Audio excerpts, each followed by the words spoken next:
Peptic ulcer हमने first video में complete कर दिया था। हमने देख लिया था कि पेप्टिक अल्सर्स हैं क्या और उसकी क्या आइडियोलॉजी है, क्या कॉजेज़ हैं।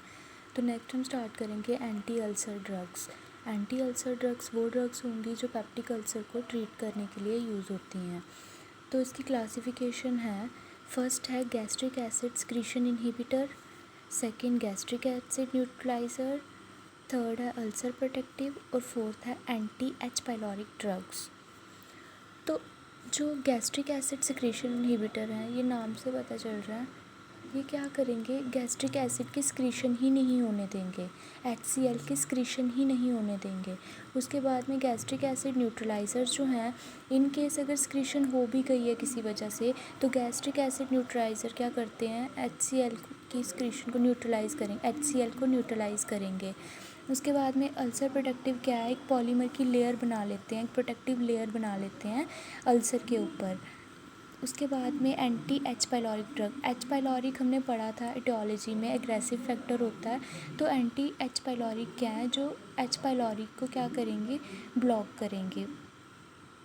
एच पाइलोरिक बैक्टीरिया हमने पढ़ा था, तो एंटी एच पाइलोरिक कौन सी हैं, जो एच पाइलोरिक बैक्टीरिया को क्या कर देंगे, किल करेंगी। और ये आगे इसकी फर्दर क्लासिफिकेशन है H2 एंटी हिस्टामिन्स, जिसमें एग्जांपल्स आती हैं सिमिटेडिन, रेंटिडिन।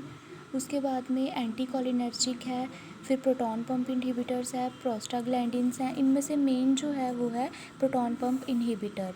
उसके बाद में जो ये हैं गैस्ट्रिक एसिड न्यूट्रलाइज़र्स, इनको हम एंटासिड्स भी बोलते हैं। और ये आगे फर्दर क्लासिफाइड हैं दो टाइप्स में, सिस्टैमिक और नॉन सिस्टैमिक।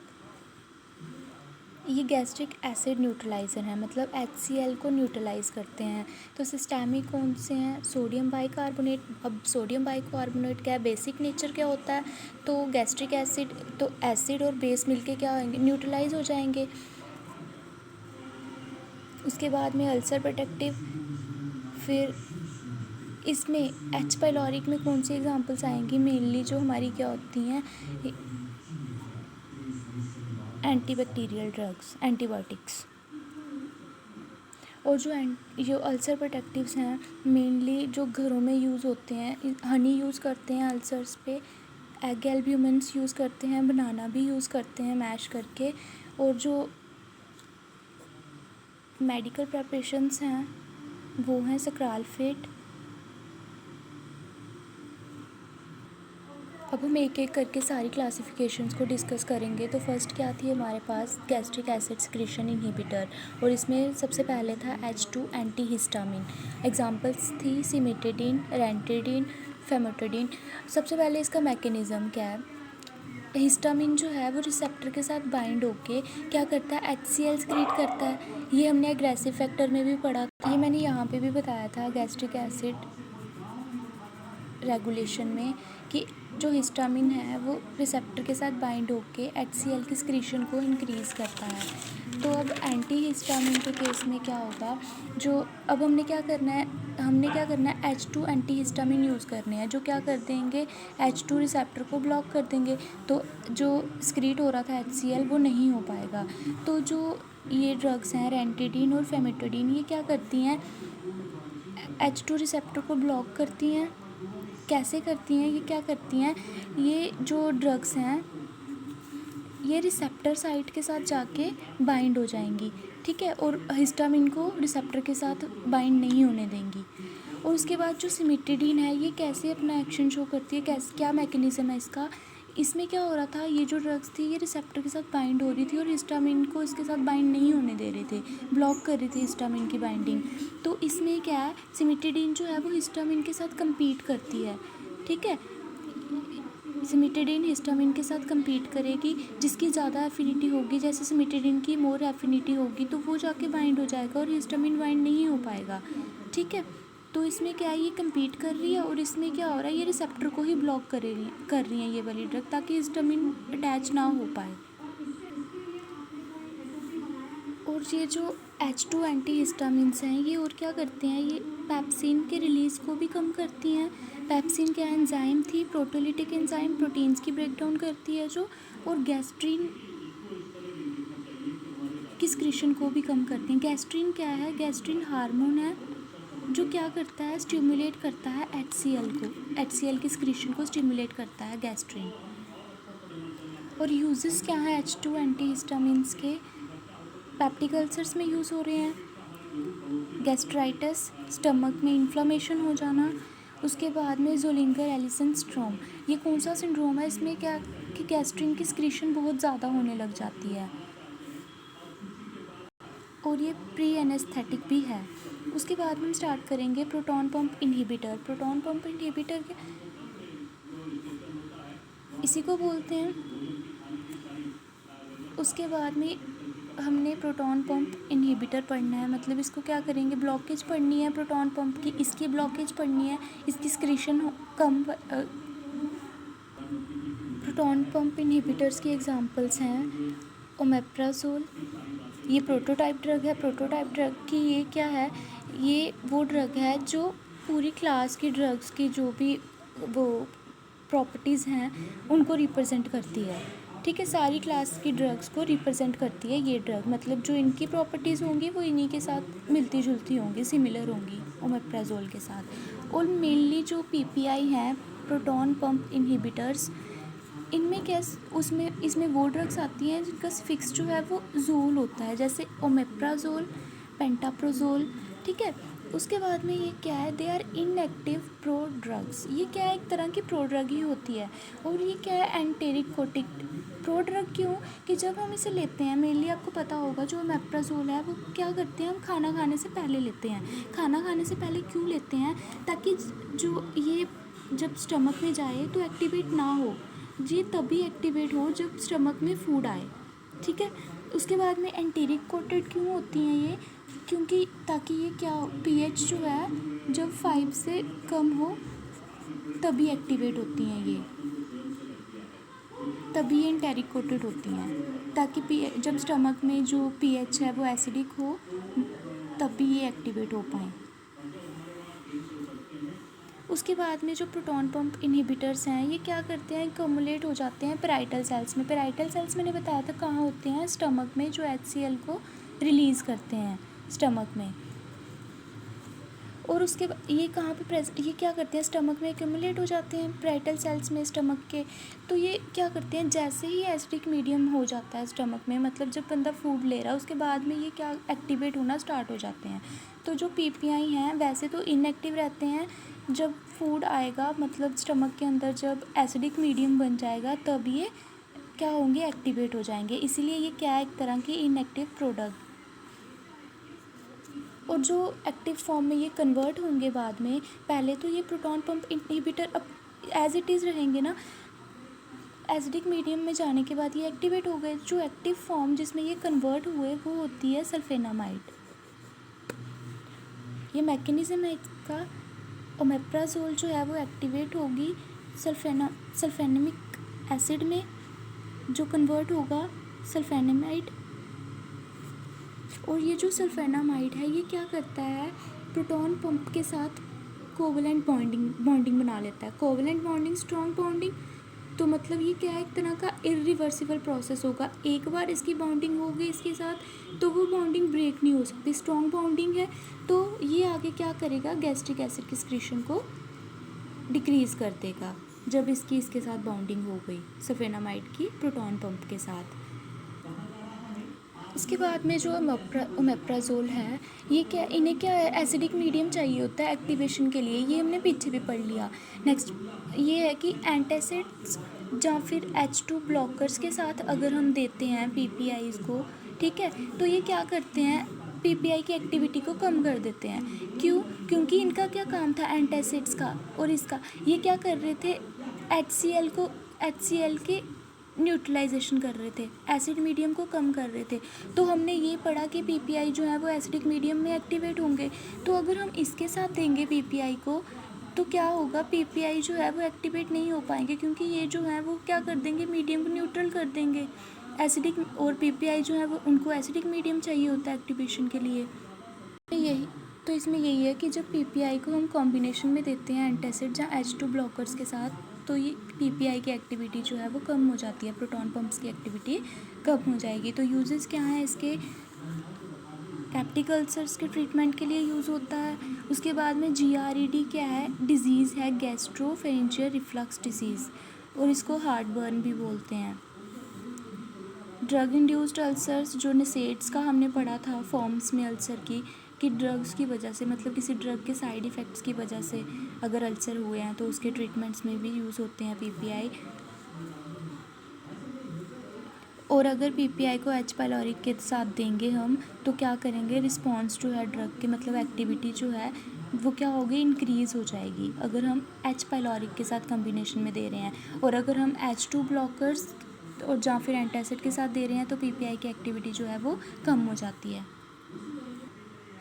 उसके बाद नेक्स्ट है प्रोस्टाग्लैंडिन्स या फिर एनालॉग्स ऑफ प्रोस्टाग्लैंडिन्स। इसमें ड्रग जो आती है वो है मिसोप्रोस्टल। ये क्या करती है, डिफेंसिव फैक्टर को इंक्रीज़ कर देती है। डिफेंसिव फैक्टर कौन कौन से थे हमारे पास, गैस्ट्रिक म्यूकोसा, ठीक है। तो ये क्या करती है, डिफेंसिव फैक्टर की सिक्रीशन को इंक्रीज़ कर देगी।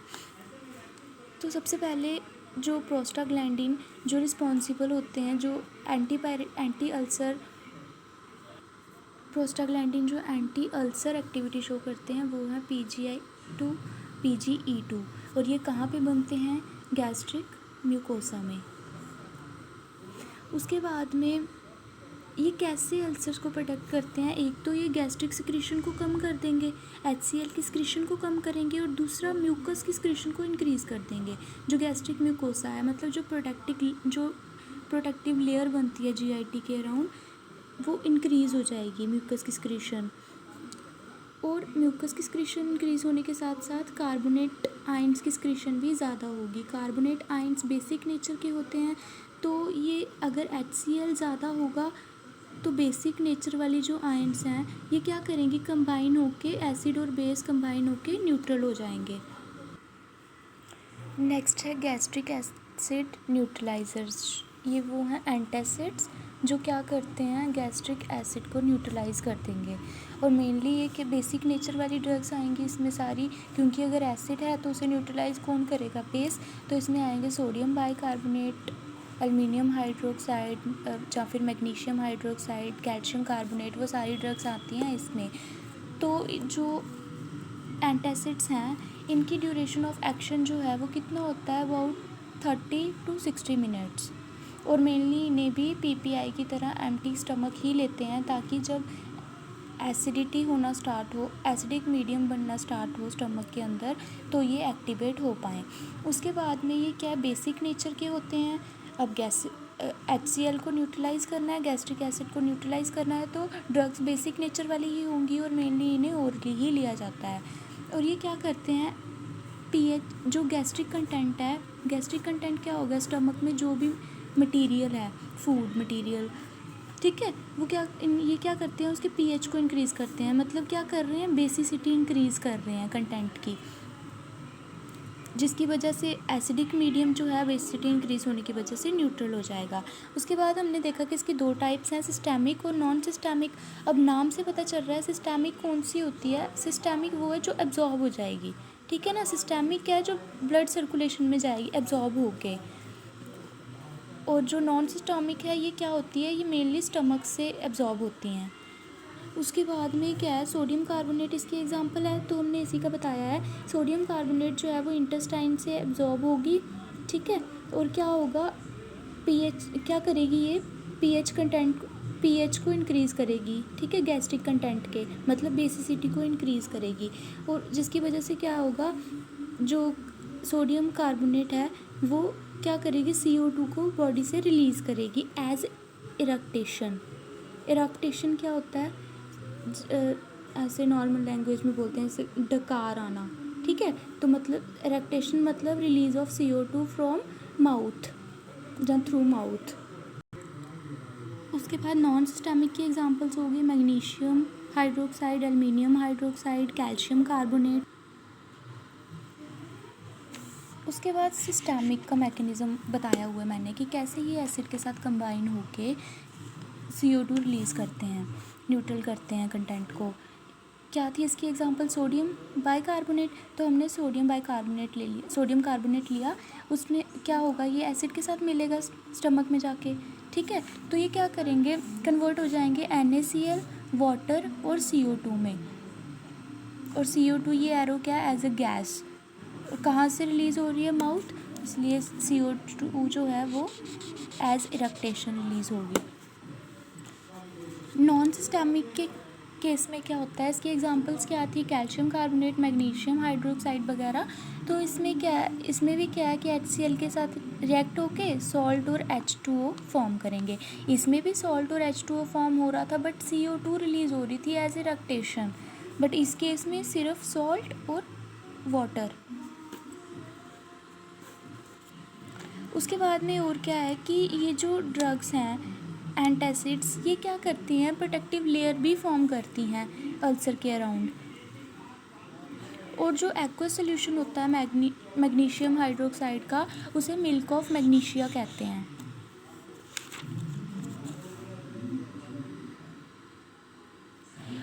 और जो कैल्शियम कार्बोनेट है, कैल्शियम कंटेनिंग मिल्क प्रोडक्ट के साथ कंबाइन होके क्या करता है, मिल्क एल्कलाइज सिंड्रोम प्रोड्यूस करता है। कैल्शियम मिल्क प्रोडक्ट्स में होगा और ये एल्कलाई बेसिक नेचर में, मिल्क और एल्कलाई नाम से पता चल रहा है, मिल्क एल्कलाई सिंड्रोम। नेक्स्ट है अल्सर प्रोटेक्टिव्स। अल्सर प्रोटेक्टिव्स क्या थे कि पॉलीमर की लेयर बना लेते हैं इस केस में, ठीक है ना, पॉलीमर की लेयर बनाते हैं ये ड्रग्स। तो क्या है इसकी एग्जांपल, स्क्रालफेट, बहुत इंपॉर्टेंट एग्जांपल है, मेनली यूज़ भी होती है ये। जब जो अल्सर प्रोटेक्टिव्स हैं ये क्या होते हैं, एसिडिक मीडियम के कंटेक्ट में आते हैं, तो ये क्या करते हैं, प्रोटेक्टिव लेयर बनाना स्टार्ट कर देते हैं अल्सर के अराउंड। और जो प्रोटेक्टिव लेयर फॉर्म कर रहे हैं अल्सर प्रोटेक्टिव्स, ये क्या करती हैं, अल्सर्स को प्रोटेक्ट करते हैं अग्रेसिव फैक्टर्स से। उसके बाद में ये एज अ फिज़िकल बैरियर भी एक्ट कर रही हैं। कैसे, अगर अल्सर था, ये हमारा स्टमक है, यहाँ अल्सर था, तो इन्होंने क्या किया, एक लेयर बना ली। और जब HCl रिलीज़ होगा लार्ज अमाउंट में, तो ये क्या करेंगे, अल्सर को प्रोटेक्ट करेंगे। तो ये क्या हो गया, एक फ़िज़िकल बैरियर की तरह भी एक्ट कर रहे हैं अल्सर प्रोटेक्टिव्स। और ये क्या करते हैं, प्रोस्टाग्लैंडिन की सिंथेसिस को इंक्रीज़ कर देते हैं। उसके बाद नेक्स्ट है एंटी H पाइलोरिक ड्रग्स। इसकी एग्जांपल्स कौन कौन सी थी, एमॉक्सिलिन, टेट्रासाइक्लिन, मेनली जो भी एंटीबायोटिक्स होती हैं वही इसकी एग्जांपल्स आएंगी। H पाइलोरिक जो है वो क्या है, ग्राम नेगेटिव बैक्टीरिया होता है। और कहाँ पे होता है, हमारे स्टमक में सर्वाइव करता है, हमारे स्टमक में प्रेजेंट होता है ये, ठीक है। और 2005 में वेरे ने कंफर्म किया था कि H पाइलोरिक जो है वो कहाँ प्रेजेंट होता है, हमारे स्टमक में। ये क्या करता है, H पाइलोरिक जो है वो क्या करता है,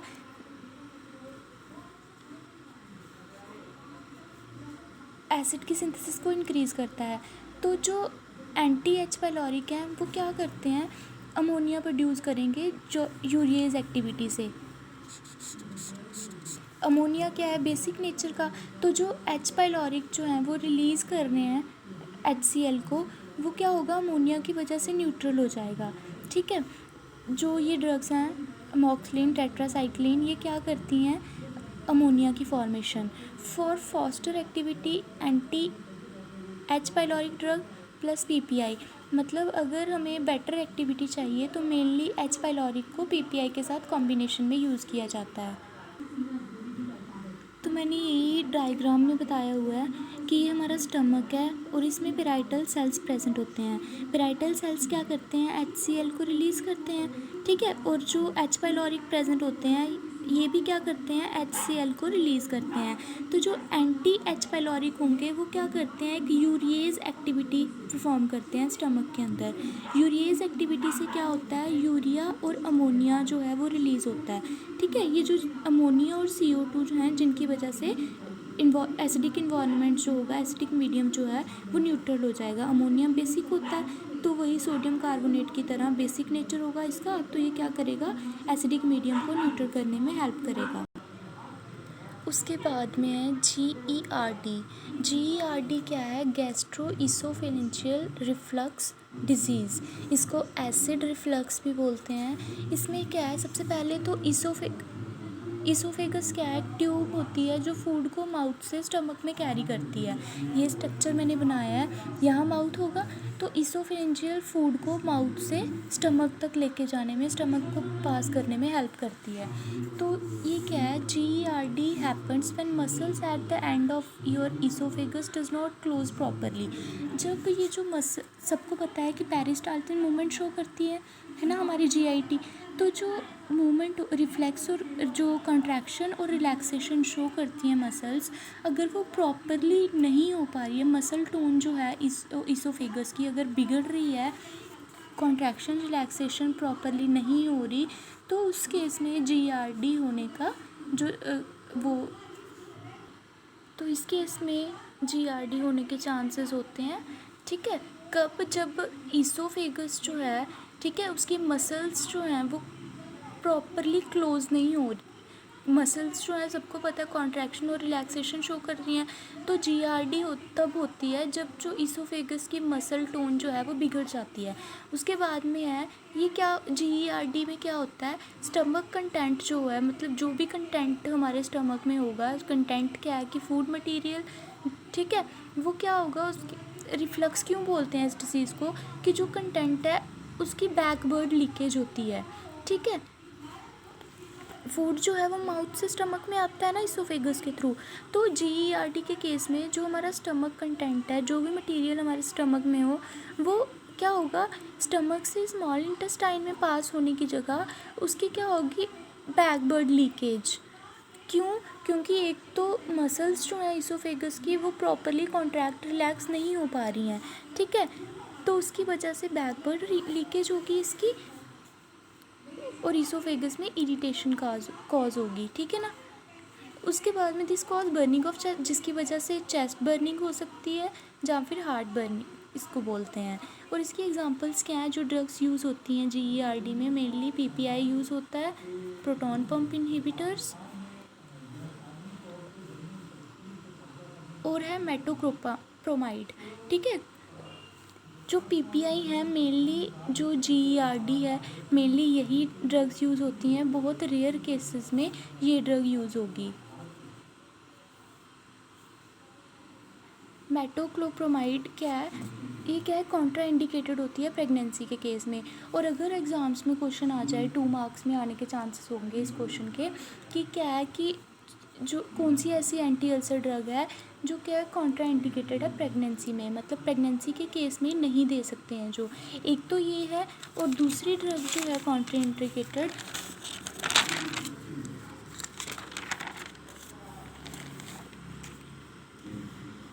मीज़ोप्रास्टल, प्रोस्टाग्लैंडिन की। तो 2 ड्रग्स एंटी अल्सर ऐसी हैं जो क्या है कॉन्ट्रा इंडिकेटेड प्रेगनेंसी के केस में। तो यहीं पे एंटी अल्सर जो टॉपिक है वो ख़त्म हो गया। Thank you.